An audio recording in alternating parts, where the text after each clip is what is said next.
Boa noite, gente, tudo bom? Boa noite. Bem-vindos ao segundo módulo, Direito Civil. Bem-vindos aos novos alunos e alunas. Sejam muito bem-vindos. Eu sou a Daniela Bonilha de Carvalho, fui aprovada no 7º concurso da Professoria aqui do estado de São Paulo. Estou na expectativa da nomeação e é isso, me coloco à disposição de vocês. E aí, para quem está chegando agora, só para informar que a gente, no final do ano passado, a gente finalizou a parte de obrigações. Então, direito das obrigações, fontes, modalidades, e hoje a gente vai entrar em teoria do pagamento. Como a aula é mais curta, eu não vou conseguir chegar... eu nem coloquei aqui, na verdade, eu já retirei os pontos, mas eu não vou conseguir falar nem do tempo, nem do lugar do pagamento, daí eu retomo na semana que vem. Bom, compreender o conceito de pagamento, né? O pagamento é um cumprimento espontâneo, então voluntário e integral de uma prestação, que pode se dar por meio de uma obrigação de dar, fazer ou não fazer, pelo devedor ou por terceiro, com a finalidade de atingir as expectativas do credor e de exonerar aquele que devia de acordo com os termos contratuais. Pagamento, então, é sinônimo de adimplemento. A gente tende a pensar, a relacionar o termo pagamento com a mera prestação pecuniária, né? Mas na verdade o pagamento é muito mais amplo do que o conceito de uma obrigação de dar pecuniária. De acordo com Gustavo Tepedino, o adimplemento é apenas uma das espécies do gênero da extinção das obrigações. Inclusive esse vai ser o tema também da segunda aula. E aí ela pode ocorrer de três formas para além do adimplemento, para além do pagamento. Que é por meio da execução forçada, seja por tutela específica ou por perdas e danos. Então, lembrando naquela nossa última aula do ano passado, quando uma demanda é proposta perante um juiz diante do inadimplemento, por exemplo, de uma obrigação de fazer, o juiz pode exigir que aquele devedor, prestador de serviço, cumpra aquela mesma obrigação prevista no contrato, ou que ele pelo menos indenize por perdas e danos aquele que foi prejudicado pelo inadimplemento. Então, essa é uma outra modalidade da extinção das obrigações. A outra alternativa seria a impossibilidade da prestação, que a gente também estudou quando a gente viu o direito das obrigações. Então, diante da impossibilidade da manutenção do cumprimento de uma obrigação, ela se torna extinta. E aí, por fim, as outras modalidades de extinção que a gente vai ver na próxima aula, como anovação, compensação, remissão, etc. Lembrando, lembrando do nosso início do curso a respeito dos princípios e dos vetores norteadores do Código Civil que interferiram na nova lógica dos direitos das obrigações e do direito contratual. Então, a forma de cumprir uma obrigação, de cumprir um contrato, ela passa a ser irradiada pelos princípios da socialidade, princípio da eticidade, da operabilidade. E dessa forma, o cumprimento de uma obrigação, ele deixa de ser uma mera relação dualista, restritiva, em que apenas credor tem direito e devedor tem deveres. Passa a ser um processo encarado como dinâmico à medida que as duas partes têm direitos e deveres e deve-se buscar sempre, para os dois polos, um comportamento leal, recíproco, de cooperação. E isso incide diretamente no âmbito da teoria do pagamento também. Então, aqui os princípios que nós já estudamos, apenas para reforçar. Bom, os requisitos do pagamento. O pagamento ele deve se dar de forma integral para que a gente atinja de fato o pleno adimplemento. Então, a gente só vai falar de adimplemento quando todos os termos contratuais, inclusive os deveres anexos da boa-fé objetiva que a gente estudou, para a gente alcançar o pleno adimplemento. Então, ele deve ser exato, de acordo com os termos do negócio jurídico. Além disso, o pagamento, para ser considerado no âmbito do ordenamento jurídico, ele deve ser lícito. Então, ele não pode afrontar o ordenamento jurídico. E, por fim, para ser considerado pagamento, ele deve ser espontâneo ou voluntário. Senão, a gente acarreta aí a execução forçada, que eu acabei de mencionar, no âmbito judicial. Qual que é o efeito principal do pagamento? É satisfazer o credor, mas principalmente é liberar o devedor daquele ônus. Então, aí entra, por exemplo, um direito subjetivo do devedor, de se ver liberto, de se ver vê exonerado de todos os efeitos deletérios de um eventual inadimplemento. Bom, se o credor eventualmente recebe o pagamento e ainda assim demanda judicialmente alegando que o devedor não pagou, a gente entra aqui no âmbito da responsabilidade da cobrança indevida. Não sei se vocês tiveram isso nas aulas de responsabilidade civil, mas é um dispositivo muito aplicado no dia a dia do judiciário, que até a gente utiliza, né? Quando se cobra errado, quando se cobra o que já foi pago, tem o direito de receber em dobro ou equivalente. Então está totalmente relacionado com a teoria do pagamento, o artigo 940 do Código Civil. E qual o limite processual para que o devedor alegue que já pagou? Eu trouxe essa pergunta por conta de uma crítica que existe sobre o posicionamento do STJ, à medida que foi assentado que, ainda que o devedor já tenha adquirido uma obrigação e o credor venha a demandar judicialmente, o devedor ele só pode alegar que ele realmente efetivou o pagamento até a aprovação da sentença da respectivação. O que faz com que a gente levante um questionamento e até uma crítica nesse posicionamento do STJ, considerando que ele cumpriu e satisfez a sua parte como obrigação. O ideal seria que ele pudesse alegar isso e suscitar no processo até a formação da coisa jurada material. Mas esse é o entendimento recente do STJ, então às vezes para concurso público, mesmo uma prova da Defensoria Pública, é importante que vocês tenham isso em mente.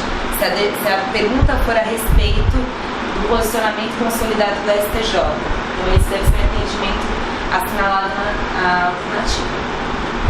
Bom, entrando agora nos requisitos subjetivos do pagamento, com relação aos sujeitos e às partes. Quem paga é o denominado solvens, que pode ser o devedor originário, que está presente desde o nascimento da relação jurídica obrigacional, ou, inclusive, um terceiro, interessado ou não. No caso do terceiro, tem uma faculdade de pagar. O devedor tem o dever de pagar. E aqui o devedor originário, ele pode ser o próprio devedor originário, ou pode, inclusive, ser, por exemplo, o mandatário, o representante que ele otorgou poderes para representá-lo contratualmente, ou até os seus herdeiros, desde que dentro do limite das forças da herança. Né? Lembrando que o herdeiro ele não pode assumir um ônus maior do que lhe foi repassado. E o terceiro interessado, né, que entra aí como um sujeito que teria a faculdade de pagar. Ele é a pessoa que integra a relação jurídica obrigacional e ele é responsável indiretamente pelo adimplemento. Então ele não é o devedor originário, mas de alguma forma ele pode sofrer os efeitos deletérios de um eventual inadimplemento. E aí, exemplificando, para deixar mais claro, quem poderia ser o terceiro interessado? Então, por exemplo, em um contrato de locação, em que o locatário acaba sublocando para um terceiro a posse daquele imóvel. Vamos supor que o locatário deixa de repassar o valor do aluguel para o locador, ainda que o próprio sublocatário esteja pagando em dia. É evidente aqui que o sublocatário ele vai sofrer diretamente com uma eventual propositura de uma ação de despejo por falta de pagamento. Então, nesse caso, o sublocatário seria um terceiro interessado, já que ele será afetado indiretamente ou até diretamente diante desse inadimplemento. Então, ele teria o direito, inclusive, de pagar no lugar do locatário para poder se liberar e para poder garantir a sua moradia. O fiador, nesse caso, ele entra como terceiro ou ele é o devedor principal? Porque nesse caso ele concordou, né? Então, aqui tem até essa discussão aqui que eu até vou mencionar. O fiador é considerado também terceiro interessado, porque por mais que ele esteja dentro de um contrato, ele está num contrato acessório vinculado ao contrato base, por exemplo, da locação. Então ele entra como um garante para garantir a prestação de todo e o cumprimento dos termos contratuais. Nesse caso, evidentemente, por exemplo, no contrato de locação, o fiador ele vai ter os seus bens diretamente afetados diante do inadimplemento do locatário. Então ele tem a faculdade de poder pagar no lugar. E aquilo que você levantou, né? O questionamento, mas ele é parte, ele é co-obrigado, ele é terceiro?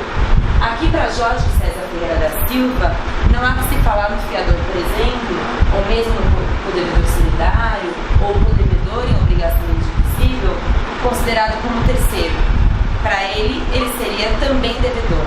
Só que a doutrina majoritária tem um posicionamento de que, quando o ordenamento jurídico previu o terceiro interessado, ele está falando da relação interna entre os devedores e não da relação devedor e credor. Então, nesse sentido, mesmo que o fiador indiretamente responda pelo inadimplemento, ele não compõe o contrato de locação ou qualquer outro contrato principal. E aí, quais os efeitos do pagamento que é realizado e efetuado pelo terceiro que é interessado? O artigo 304 prevê que qualquer interessado na extinção da dívida pode pagá-la usando, se o credor supuser, os meios conducentes à exoneração do devedor. O efeito do pagamento pelo terceiro interessado é a subrogação, que é o instituto que a gente vai estudar na próxima aula.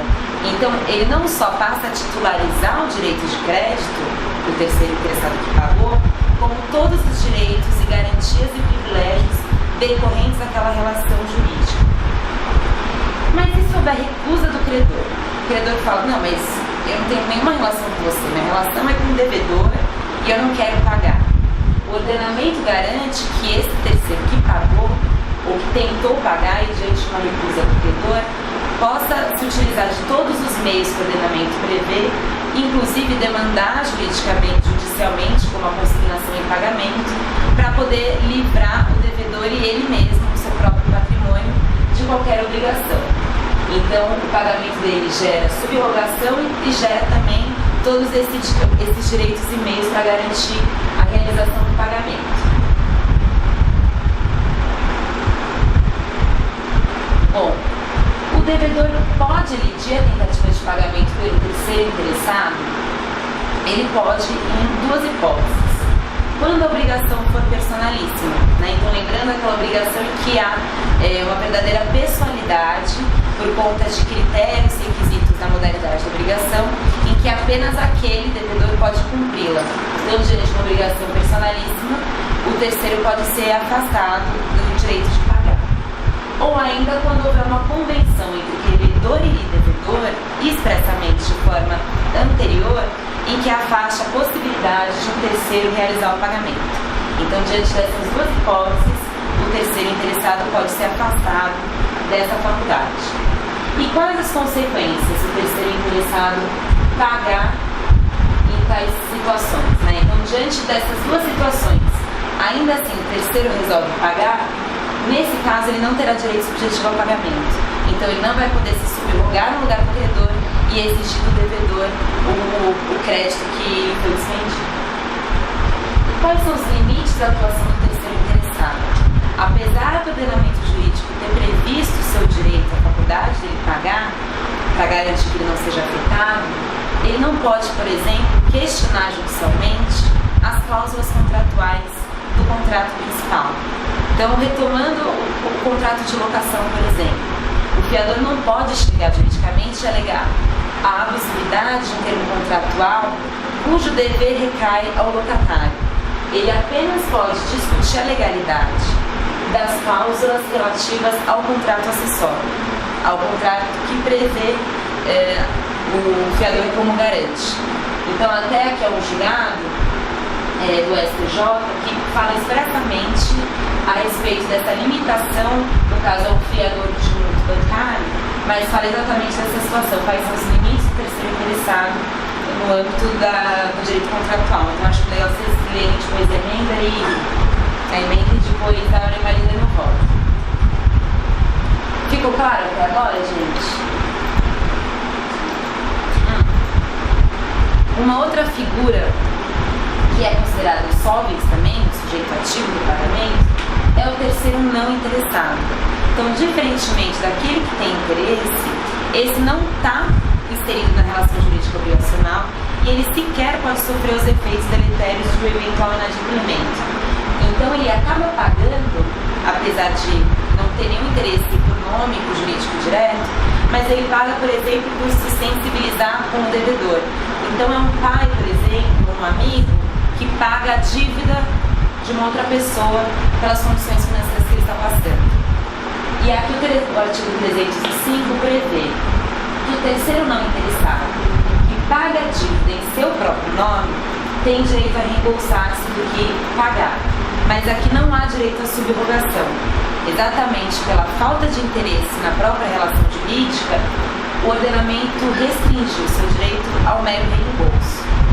Então, a partir do artigo 305 do Código Civil, quer parar aqui? Bom, gente, retomando, a gente estava estudando o dispositivo 305. De acordo com o artigo, a gente pode verificar duas formas de intervenção pelo terceiro não interessado. Ele pode pagar por conta e em nome do devedor.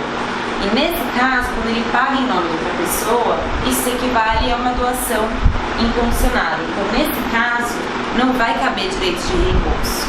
Então, fica claro que ele fez de forma voluntária, espontânea e não espera uma contraprestação.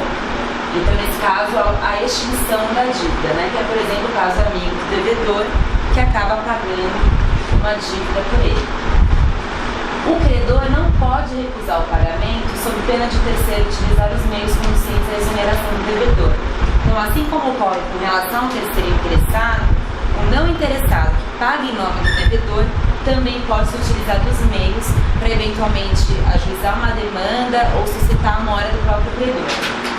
O parágrafo único do artigo 304 prevê que qualquer interessado na extinção da dívida pode pagá-la usando, se o credor se opuser, dos meios conducentes à exoneração do devedor. E aqui o parágrafo único prevê exatamente o caso do terceiro não interessado. É possível ainda que o próprio devedor recuse o pagamento do terceiro. Então vamos supor, o devedor, apesar de inadimplente, ele sabe que aquela dívida, a pretensão está prescrita. Então ele não quer que o terceiro pague porque ele sabe que ele teria direito de suscitar isso numa eventual demanda judicial.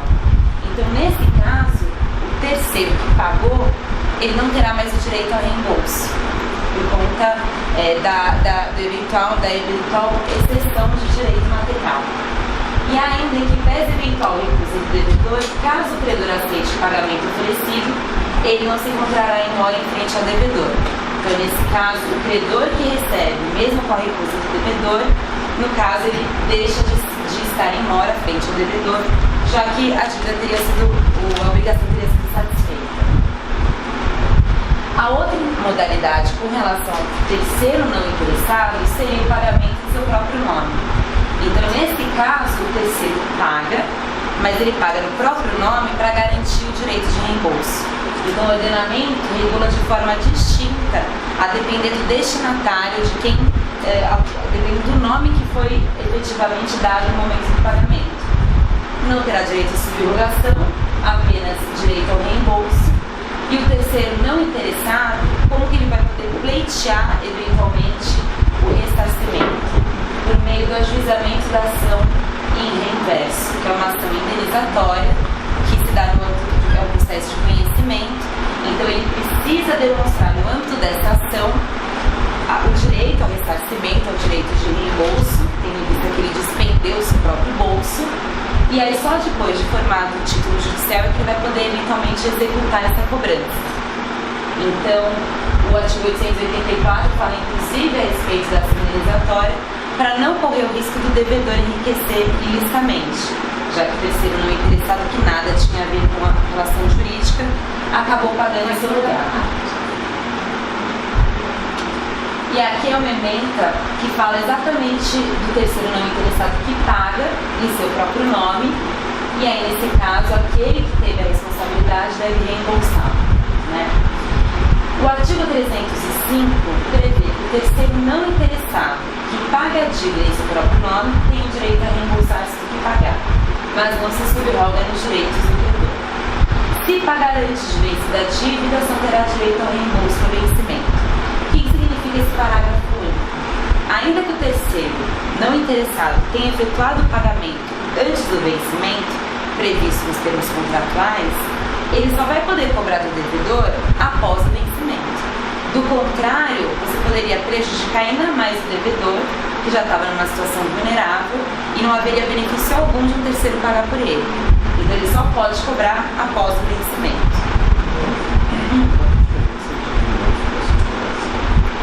Ele perguntou aqui, gente, a diferença de reembolso e subrogação.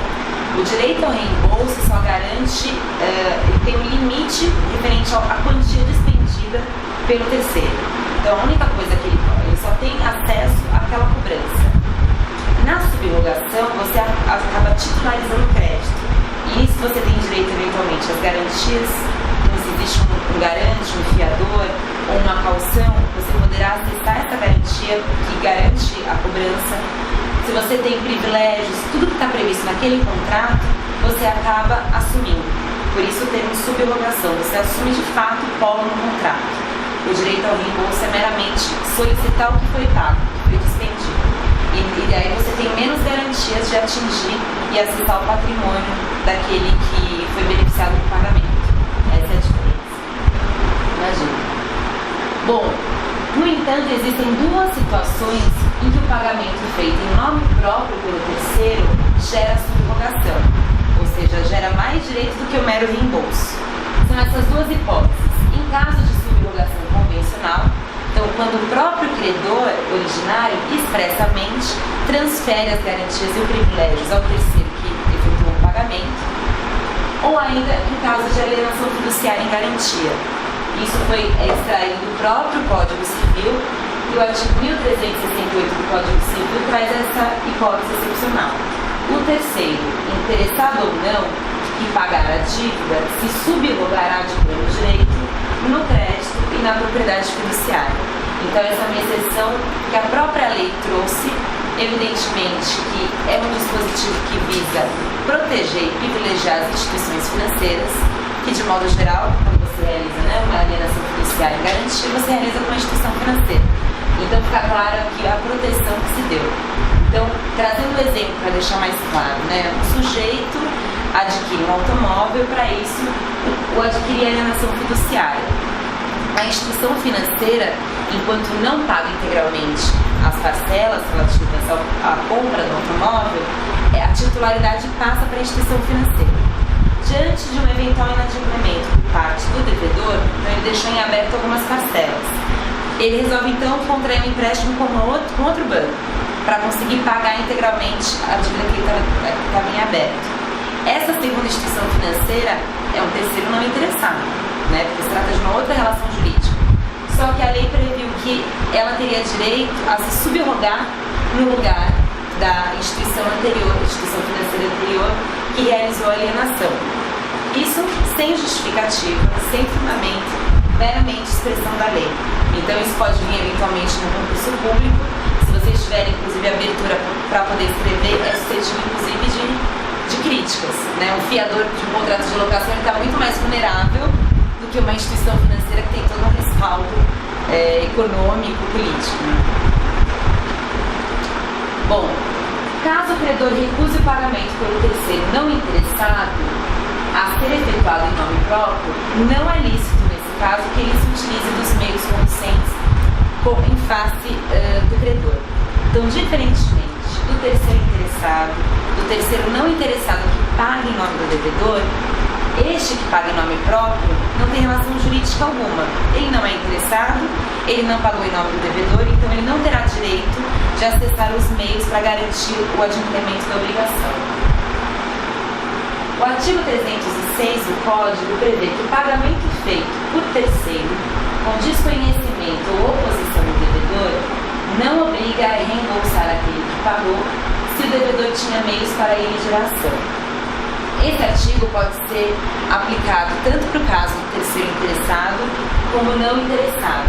Então aqui há o afastamento do direito à subrogação, no caso do terceiro interessado, ou o direito ao reembolso, quando o devedor desconhecia, ele sequer sabe que o terceiro vai pagar o credor, ou quando ainda ele tinha meios para afastar a cobrança por ser indevida, por eventualmente o negócio ser nulo ou anulável, ou por prescrição, ou por compensação, ou porque ele eventualmente já pagou.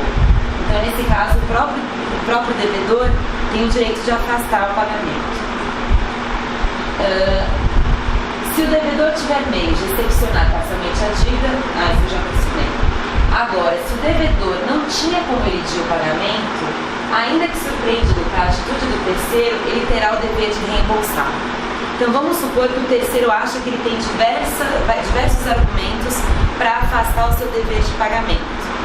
Isso é um dos requisitos que deverá ser demonstrado no processo. Se verificado que os argumentos que ele trazia não eram suficientes ou concretos para afastar a cobrança devida, ele será obrigado a reembolsar o terceiro que pagou por ele. Então, nesse caso, à luz do caso concreto, será possível verificar se há argumentos jurídicos suficientes para o terceiro ser eximido do pagamento. Não sendo afastado do dever, ele deverá pagar o terceiro que pagou no seu lugar. Ficou claro isso? Com relação ao artigo 871, que prevê o direito, o dever de pagar alimentos, é interessante fazer uma pequena observação, porque nesse caso o terceiro pague a dívida de alimentos no lugar do devedor, ele, ainda que não tenha pelo devedor sido ratificado, ele terá o direito de ser reembolsado, porque nesse caso visa privilegiar o direito do alimentário. Então o devedor deixou de pagar alimentos para o seu filho, por exemplo, e aí a genitora acaba pagando no seu lugar. Ela tem o direito de reembolsar, ainda que ele não ratifique ou ainda que ele questione o dever de alimentos, tendo em vista que existe aí uma pessoa que está numa situação de vulnerabilidade, que é o alimentar. Então, nesse caso, sempre vai caber o direito ao reembolso, ainda que ele, a princípio, recuse.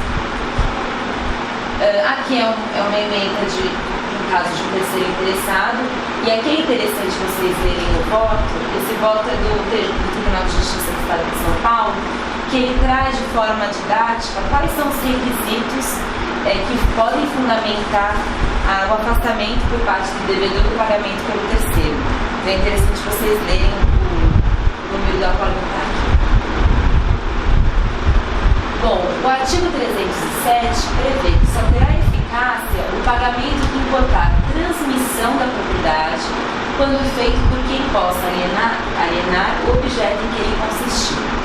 O dispositivo aqui trata do requisito da legitimação.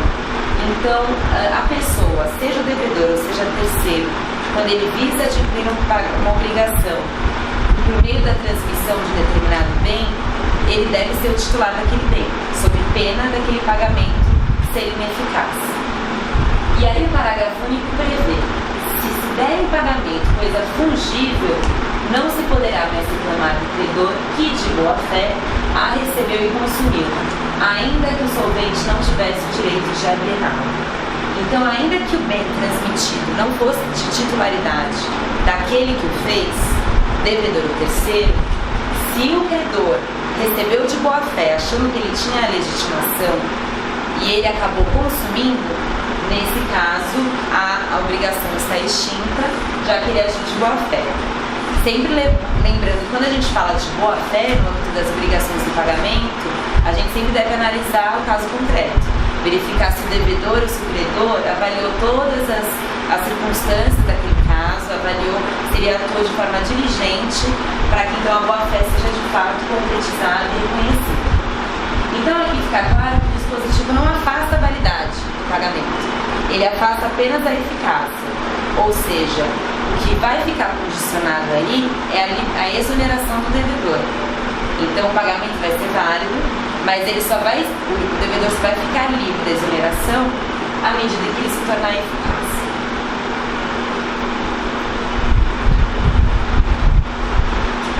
Aqui eu trouxe alguns dispositivos do Código Civil e do Código de Processo Civil que regulamenta a consignação em pagamento. Eu não vou entrar na consignação em pagamento, porque é matéria de processo civil, na parte de procedimentos especiais, mas esse é um dos meios mais adotados pelo devedor ou pelo próprio credor, né? Mas principalmente quando o devedor está em mora porque ele não consegue pagar por recusa ou por não fornecimento da quitação por meio de recibo. Então essa é uma medida que pode ser realizada pelo devedor ou pelo terceiro interessado ou pelo não interessado que paga em nome do devedor, né? A consignação em pagamento. Mas aí vocês vão estudar em processo civil. Aí, pra gente fechar a parte dos solvens, né? O sujeito a título de pagamento, vamos fazer um exercício que caiu na Defensoria Pública do Paraná em 2015, E é para a gente assinar lá a alternativa incorreta. Letra A. A boa-fé objetiva configura norma impositiva de limites ao exercício de direitos subjetivos, configurando assim importante critério de mensuração da ocorrência do adequado adimplemento e dos limites do enriquecimento ilícito. Tá certo? B. O adimplemento substancial deriva do postulado ou princípio da boa-fé objetiva e obsta o direito à resolução do contrato, como exceção ao princípio da exatidão do dever de prestar em contratos bilaterais ou comutativos. Certo? Vamos para outra. C. O terceiro não interessado que paga a dívida em seu próprio nome se subroga no direito do credor. Está errado. Só para a gente terminar. D. A falência do devedor é causa legal de vencimento antecipado da obrigação que não atinge devedores solidários solventes. Tá certo, né? E E. A cláusula penal tem natureza de obrigação acessória. Então, ficou claro que a alternativa é C para todo mundo? É equivocado? Bom, o outro sujeito da teoria do pagamento é o assígnis, né? A quem se deve pagar. Originariamente, e de forma ordinária, o credor é quem deve receber. Então, o credor originário que está presente, né, inserido na relação jurídica obrigacional desde o nascimento da relação, é o credor originário e, de modo geral, quem deve receber o pagamento. O artigo 308, no entanto, prevê que o pagamento deve ser feito ao credor ou a quem de direito represente, sob pena de só valer depois de por ele ratificado ou tanto quanto reverter em seu proveito. Então, assim como no âmbito de quem está no polo passivo, né, ou o devedor que deve pagar, aqui existem outros sujeitos que também poderão receber no lugar do credor. Então, o credor originário aqui é aquele que consta desde o nascimento da relação jurídica. O credor derivado, no entanto, é aquele que substitui o credor originário em virtude de morte, por exemplo, ou em caso de negócio jurídico. Então, a subrogação que a gente estava falando até então, ela acaba transferindo do credor originário ao credor derivado todos aqueles direitos. Ou então, diante da morte do credor, os herdeiros se subrogam no lugar para receber o pagamento. E aí, no caso, especificamente dos herdeiros, né, diante da morte do credor, diante da pluralidade dos herdeiros, quando a obrigação foi contraída originalmente pelo decurso e devedor, se o pagamento foi realizado antes da partilha, é o espólio que vai exigir ter o direito de cobrar, tendo em vista que a herança é um bem indivisível. Agora, se o pagamento se der após a partilha, já será feito de forma fracionada de acordo com o número de herdeiros. Outro sujeito que pode aparecer na teoria do pagamento é o credor putativo. Aqui é aplicada a teoria da aparência, decorrência da boa-fé objetiva. Então é aquele sujeito que socialmente se apresenta e induz a todos a presunção de que ele seria o credor, por estar munido de algum título ou por aparentar de forma social na comunidade. Então todo mundo é levado a um erro excusável por achar que ele é um credor. Muitas vezes esse credor está de boa fé, ele acha que de fato ele tem o direito de receber o pagamento. Então, por exemplo, no caso de um sucessor que obteve diversos pagamentos, cujo testamento posteriormente é anulado, ele passa a deixar de ter o direito. E aí, no caso, aqueles pagamentos que ele recebeu de boa fé deveriam ser transmitidos ao verdadeiro credor. Nesse caso, verificado que ele agiu de boa fé, ele não vai indenizar e ele não vai responder por perdas e danos, mas ao mesmo tempo ele não pode enriquecer ilicitamente, então ele deve transferir aquilo que recebeu, desde que ele tenha consumido, para aquele que é o verdadeiro credor. O pagamento feito de boa fé ao credor putativo é válido, ainda é provado depois que não era credor. Isso a gente está falando da validade. Agora, pensando na eficácia desse pagamento, a gente sempre deve recorrer, inclusive à luz do princípio da boa-fé objetiva, ao caso concreto. É fundamental que se verifique, no caso concreto, se o devedor que pagou ao credor putativo agiu de forma diligente, se ele verificou de forma responsável que aquela pessoa de fato era o credor. Uma coisa é o erro excusável, outra coisa é o erro negligente. E a depender da situação, ele terá pedido, ou ele não terá mais direito de receber, né, no caso, de ser ressarcido, ou então ele vai ter o direito de se libertar da obrigação. Então é evidente que aquele que recebeu o pagamento na qualidade de credor equitativo fica obrigado a reembolsar o verdadeiro credor. E aqui o artigo 876, que prevê os efeitos do enriquecimento sem causa, como pode ocorrer no caso do credor equitativo. Ainda, o credor ele pode ter um representante para receber a obrigação, o pagamento em seu lugar. E aí existem 3 modalidades de representante previsto no ordenamento. Representante legal, aquele que representa o relativo e absolutamente incapaz. O representante judicial, que é aquele que é conferido e dotado desse poder por meio de uma decisão judicial, então, por exemplo, o síndico, o inventariante. E o representante convencional, que é aquele nomeado pelo credor por meio de um contrato, por meio do próprio mandato. Essas categorias elas podem repercutir de forma distinta dependendo da modalidade da representação. Por exemplo, diante de um representante convencional, que foi outorgado, cujos poderes foram outorgados pelo próprio credor, o devedor eventualmente deixa de pagar para aquele representante e paga diretamente para o credor.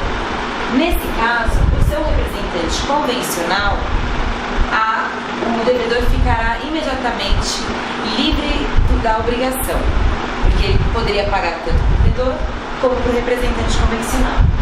Agora, tratando-se de representante legal ou judicial, caso o devedor venha efetuar o pagamento e não cumpra os requisitos de pagar esses dois, ele pede o que pagou e ele pode pagar novamente. Então, um exemplo de pagar eventualmente para uma pessoa incapaz. Então, por mais que o incapaz tenha o direito ao cumprimento da obrigação, ele tem um representante legal para representá-lo, né, para receber o pagamento em seu lugar. Nesse caso, se o devedor estiver ciente de que ele era incapaz, ele terá que pagar 2 vezes. Pagou mal, paga mais uma vez. Quer fazer uma pergunta? O tutor, ele é legal ou judicial?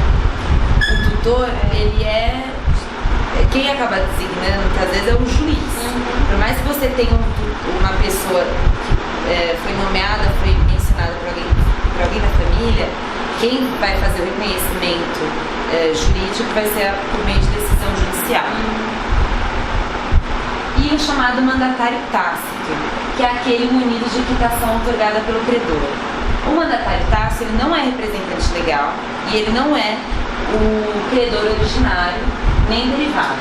Ele simplesmente possui uma quitação que, por consequência, acaba trazendo a presunção legal de que ele teria o direito do pagamento.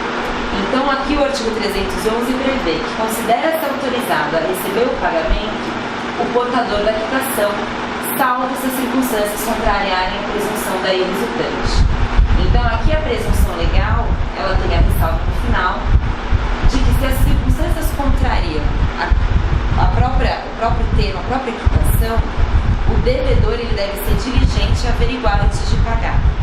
Então, aqui novamente, para você extrair a boa-fé objetiva daquele que paga, você deve verificar se ele foi diligente e verificou. Então, se por razões objetivas, ainda que ele se depare com aquela quitação, ele deverá verificar e aferir se aquele realmente era o credor e o titular legítimo para receber o pagamento. Então, aqui na parte final, acaba afastando a presunção legal, por isso que ela é considerada uma presunção relativa, e a depender da situação, você pode verificar a boa-fé ou não daquele que pagou. Em geral, é reputado como ineficaz perante o verdadeiro credor o pagamento feito ao acipiens que não seja credor ou representante. No entanto, no final do artigo 308, há a previsão de 2 hipóteses que exoneram o devedor da obrigação, ainda que ele não tenha realizado o pagamento perante o verdadeiro credor. Primeira situação: caso o pagamento não seja realizado ao real representante do credor, mas posteriormente seja por ele ratificado. Então, o devedor de boa-fé avalia todas as circunstâncias, o caso concreto, e ele realiza o pagamento. Só que depois é verificado que aquela pessoa não era sequer representante legal ou convencional ou judicial do credor. E, nesse caso, se o credor originário ratificar aquele pagamento, o devedor automaticamente será exonerado. E a segunda hipótese, caso os solvens demonstrem que o pagamento reverteu em proveito do verdadeiro credor, apesar de ter sido realizado perante outra pessoa, o devedor também ficará exonerado e a obrigação será extinta. Então, nessas duas situações. Artigo 310. Não vale o pagamento cientemente feito ao credor incapaz de quitar se o devedor não provar que o benefício dele efetivamente reverteu. Então, se o devedor ou seu representante tem ciência de que a pessoa é incapaz e mesmo assim realiza o pagamento, ele acaba se comprometendo com os efeitos e acaba pagando indevidamente. Agora, é muito possível que o devedor pague presumindo que aquela pessoa é capaz. Então, nesse caso, deverá ser verificado, de acordo com o caso concreto, e ele terá o ônus de provar, eventualmente numa demanda judicial, que o proveito foi revertido para o verdadeiro credor, ainda que incapaz. Então aí há uma inversão do ônus da prova. Nesse caso, daí, o devedor terá que se desincumbir para realizar a prova. Agora, o artigo 180 do Código Civil prevê, no caso de mútuo, deixa eu ler para vocês. O artigo 180 prevê o seguinte: o menor entre 16 e 18 anos não pode, para eximir-se de uma obrigação, invocar a sua idade se dolosamente a ocultou quando inquirido pela outra parte, ou se no ato de obrigar-se declarou-se maior. Nesse caso, diante da malícia do relativamente incapaz, nesse caso, aquele que pagou não pode ser responsabilizado. Então, essa é uma exceção com relação ao artigo 180. Vamos para uma questão para a gente fechar o credor, né, o acima de modo geral. Essa questão foi da Defensoria Pública do Maranhão. Humberto devia a Teobaldo a importância de R$10.000. Entretanto, realizou o pagamento desta dívida à Petrolina. Nessa hipótese, o pagamento A.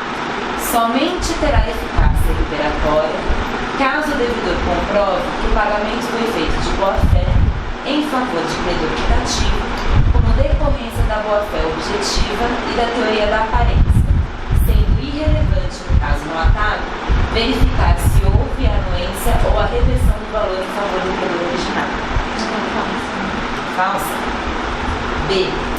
Somente será válido com a aceitação de Teobaldo, uma vez que a legitimidade é elemento de validade do negócio jurídico e, neste caso, o pagamento não foi feito ao credor originário. Tá certo? Vamos ler as próximas. C. É válido e eficaz, sendo absolutamente irrelevante, o fato de ter sido feito à pessoa de 10º credor, pois a cobrança em duplicidade de um débito já pago não é admitida no ordenamento jurídico. D. Não tem validade, uma vez que o pagamento feito a terceiro, estranho à relação obrigacional, não admite ratificação. E. Poderá ter eficácia liberatória caso o Teobaldo ratifique o pagamento ou que o devedor comprove que o pagamento foi feito de boa-fé em favor de credor putativo, ou ainda que o devedor prove que o valor reverteu em favor do verdadeiro credor. Esse vai dar escrito. E ficou claro para todo mundo? Alguém ficou com alguma dúvida? Não? É aí mesmo. Deixa eu só perguntar uma coisa ou outra. O portador de título de crédito, então, ele é legal ou ele é um tácito? No caso, seria tácito. Aí são coisas excludentes, não pode ser legal e tácito ao mesmo tempo. Ou ele é legal, ou ele é judicial, ou convencional. Ou... porque o legal, ele representa quem é absolutamente ou relativamente incapaz. Né? A própria lei visa suprir o consentimento daquele que é incapaz. O judicial está dentro da esfera de um processo judicial. E e o convencional na esfera de um contrato. Então, por exemplo, o advogado, né, quando ele recebe uma procuração, é diferente da teoria do pagamento, quando ele recebe uma procuração, aquilo é contratual, convencional. Bom, mais alguma dúvida, gente?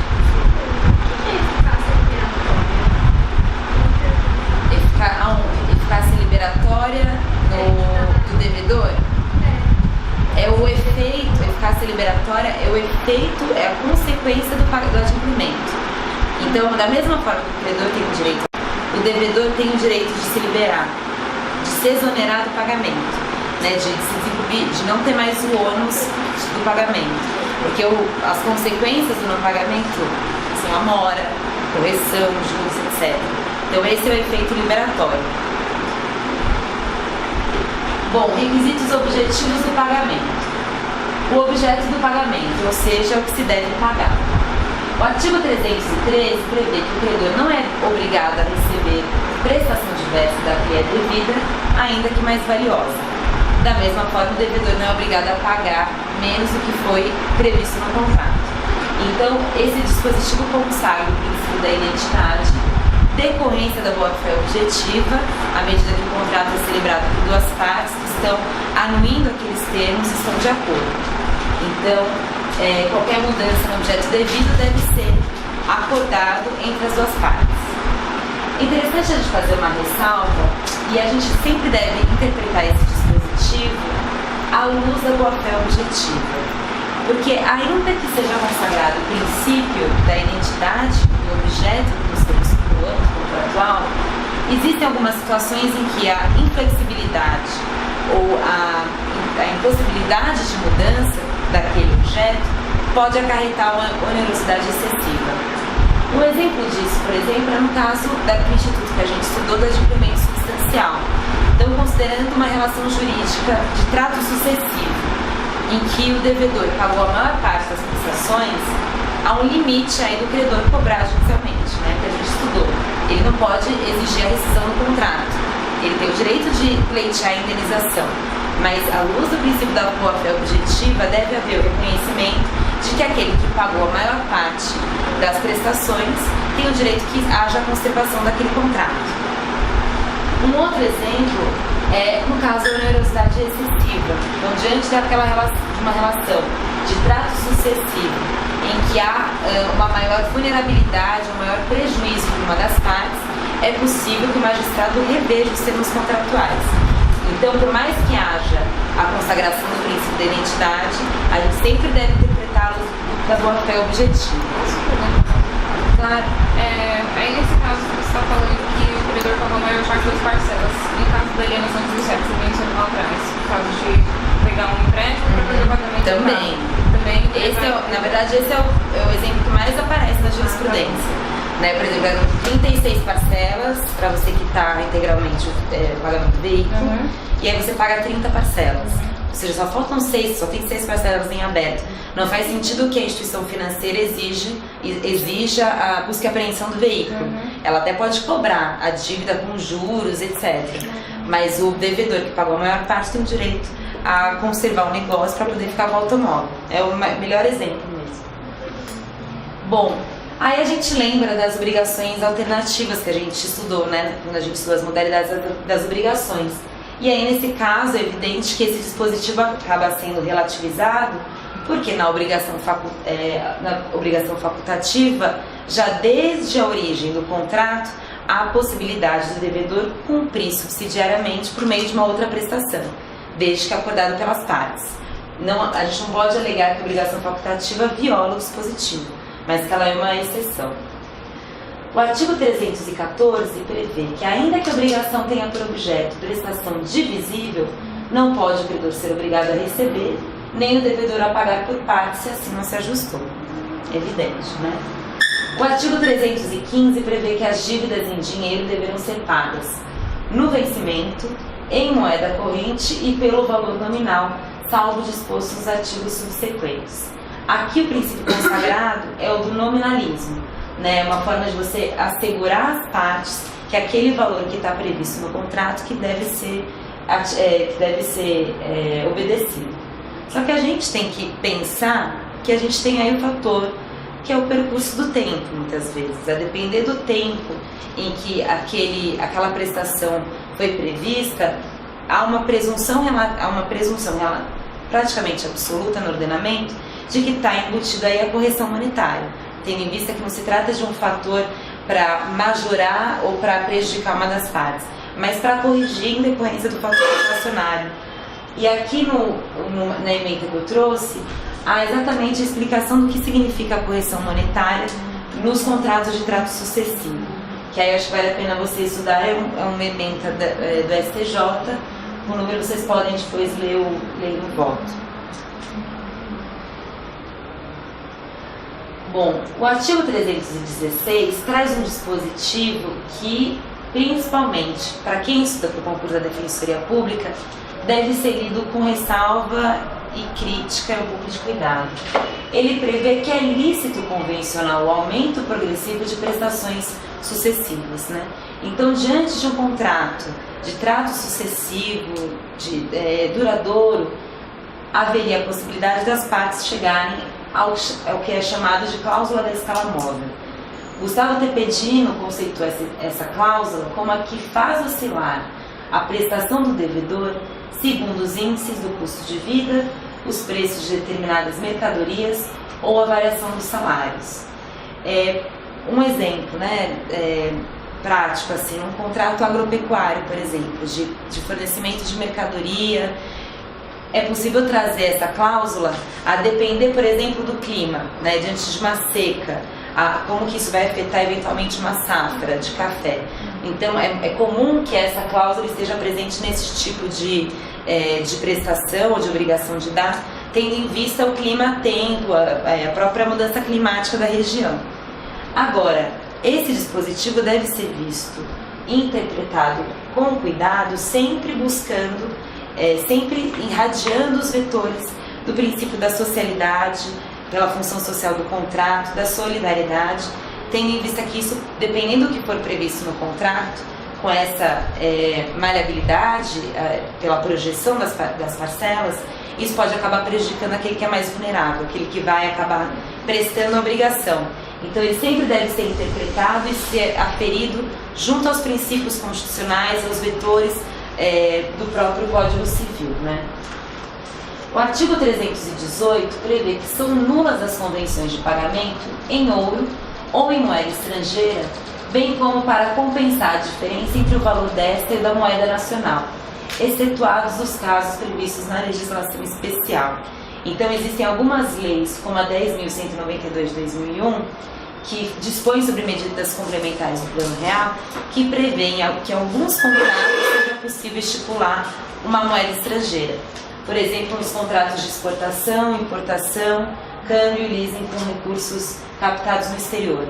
Então, dependendo de como vier eventualmente uma alternativa no concurso, se for uma alternativa que seja absolutista, no sentido de que nunca pode haver a regulamentação do meio de mercado, tome cuidado porque existe, né? O próprio Código Civil prevê as exceções em legislação especial. Claro que no concurso da Defensoria isso não vai ser aprofundado no sentido de você saber de cabeça quais são as situações em que isso é possível, mas saibam que existe essa exceção.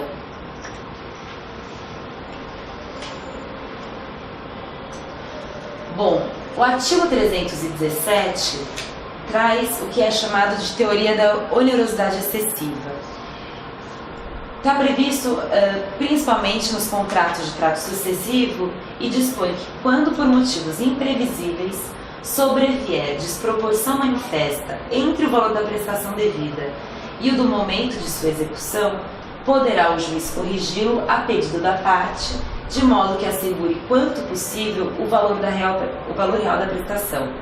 Então, lembrando que o direito obrigacional e o direito dos contratos, que passa a ser encarado sempre à luz do direito constitucional e dos princípios, principalmente da sociedade, da boa-fé objetiva, ele passa a ser um processo dinâmico. Então, diante de um desequilíbrio, de uma desigualdade entre partes, por conta, inclusive, do decurso do tempo, é possível que o juiz corrija e venha a rever esse contrato, para buscar sempre o equilíbrio contratual. Então, aqui a doutrina denomina que esse dispositivo estaria consagrando a teoria da onerosidade excessiva. Diferentemente do artigo 478 do Código Civil, que a gente vai estudar mais para frente, que trata da teoria da imprevisão. O artigo 478 prevê que nos contratos de execução continuada ou diferida, se a prestação de uma das partes se tornar excessivamente onerosa, com extrema vantagem para a outra, em virtude de acontecimentos extraordinários e imprevisíveis, poderá o devedor pedir a resolução do contrato. Esse dispositivo a gente vai estudar de forma bem mais aprofundada, não sei se na próxima aula ou na outra, mas ele é muito criticado pela doutrina porque a teoria da imprevisão que foi importada pelo Brasil, ela foi trazida de uma forma muito complicada e quase impossível da gente identificar, porque ela traz requisitos cumulativos que são dificilmente aferidos numa demanda judicial. Primeiro porque você precisa demonstrar a extrema vantagem da outra parte. Você precisa demonstrar que o acontecimento foi imprevisível e extraordinário, para que então o devedor possa eventualmente resolver o contrato. Então, diferentemente do artigo 317, que traz a teoria da onerosidade excessiva, e que basta você mostrar que houve um fato imprevisível, que isso acarretou uma onerosidade excessiva para uma das partes, a teoria da imprevisão traz todos esses requisitos. Então, é interessante a gente estudar de forma conjunta os dois dispositivos, porque muitas vezes no concurso as teorias vêm com nomes trocados ou os conceitos vêm trocados. Então, o artigo 317, ele é considerado um dispositivo mais amplo, porque pode ser aplicado no direito obrigacional e no direito dos contratos, enquanto o artigo 478 só pode ser aplicado no âmbito do direito dos contratos. Além disso, o artigo 317 consagra aquele princípio de buscar preservar o negócio jurídico, pela conservação do negócio jurídico. Então, diante de uma onerosidade de uma das partes, é possível rever e reajustar os termos contratuais, ao invés da resolução contratual prevista no artigo 478. Então, esses dois dispositivos, apesar de trazerem a cláusula rebus sic stantibus, que significa como que o fator tempo e a imprevisibilidade pode interferir no contrato duradouro, nos contratos de trato sucessivo, eles possuem efeitos distintos. Ficou claro, gente, a diferença de um de outro? Bom, o último requisito que a gente vai estudar hoje, aliás, que horas são, gente? 10 e 20. O que vocês acham? Eu falo na próxima aula, tá muito tarde? Não, pode continuar. Pode continuar? Então, vai rapidinho. Que é a prova do pagamento, terceiro requisito objetivo. O devedor que paga tem direito à quitação regular e pode reter o pagamento enquanto não lhe seja dada. Então, aqui o artigo 319 trata efetivamente de um direito subjetivo do devedor, que é a prova de que ele adimpliu a obrigação e que ele não vai correr o prejuízo, eventualmente, de se suscitar eventual mora ou inadimplemento. O recibo que a gente usualmente menciona em qualquer tipo de pagamento, na verdade, ele é um instrumento que certifica a quitação. Então, a quitação é o direito subjetivo do devedor e o recibo é um dos instrumentos que materializa a quitação, como pode ser também a confissão, o documento, a testemunha, a presunção e a perícia. Então, o dispositivo prevê que, além do direito à retenção do pagamento, a recusa à quitação pode induzir o credor à mora. Então, esses seriam os requisitos, uma das possibilidades que o devedor ou o terceiro poderia enfrentar diante da consignação em pagamento, alegando que o credor recusou-se ao pagamento ou, nesse caso, recusou-se a dar uma quitação como contraprestação ao pagamento pelo devedor. A quitação, ela é revogável, ela não é irrevogável. Às vezes o credor pode conferir a quitação, reconhecendo o adimplemento integral, mas depois ele verifica eventualmente que uma parte ficou em aberto. Ele pode posteriormente, então, suscitar e tentar cobrar judicialmente. E a quitação tem um conceito ampliado, ainda mais buscando, né, o ordenamento jurídico acompanhar o avanço tecnológico. A gente pode ter uma quitação por meio eletrônico, por exemplo. Então, diante eventualmente de uma compra na internet, o comprovante imediato que vem, né, de pagamento efetuado já pode servir como uma quitação. Então, a quitação hoje em dia, ela não é vista meramente como aquele instrumento material com a presença dos dois simultaneamente no mesmo lugar. Ela pode se dar de outras formas. Aqui o artigo 320, que eu vou deixar vocês lerem, prevê os elementos da quitação. Então, valor, identificação do débito, identificação do devedor, tempo do pagamento, local do pagamento, assinatura do credor. Então, são esses requisitos que estão previstos legalmente. Uma observação que é interessante, a primeira frase, a quitação que sempre poderá ser dada por instrumento particular. Então, ainda que a quitação faça referência a um contrato solene, como por exemplo, contrato de compra e venda de um imóvel com valor superior a 30 salários mínimos, ainda que o contrato seja solene, a quitação ela pode se dar por meio de um instrumento particular. Então, no âmbito da quitação, o ordenamento jurídico não foi tão rígido, tão rigoroso. Isso para facilitar a exoneração do devedor. Aí o parágrafo único acrescenta: ainda sem os requisitos estabelecidos no artigo, valerá a quitação se de seus termos ou das circunstâncias resultar haver sido paga a dívida. Isso aqui é um dispositivo que consagra expressamente o princípio da boa-fé objetiva, principalmente a função interpretativa do contrato. A depender do local em que foi realizada a obrigação e que foi celebrado o contrato, existem usos e costumes que vão para além do que está previsto na lei, de forma expressa, como uma quitação, um recibo, etc. Então, à luz da boa-fé objetiva, deve-se verificar as circunstâncias daquele caso concreto, e a depender do caso, você não precisa cumprir todos os requisitos previstos no artigo 320 para que o devedor fique liberto da obrigação. Nos débitos cuja quitação consiste na devolução do título, perdido este, poderá o devedor exigir, retendo o pagamento, declaração do credor que inutilize o título desaparecido. Então, nesse caso, a depender da situação, a quitação, a própria devolução do título vai servir como quitação.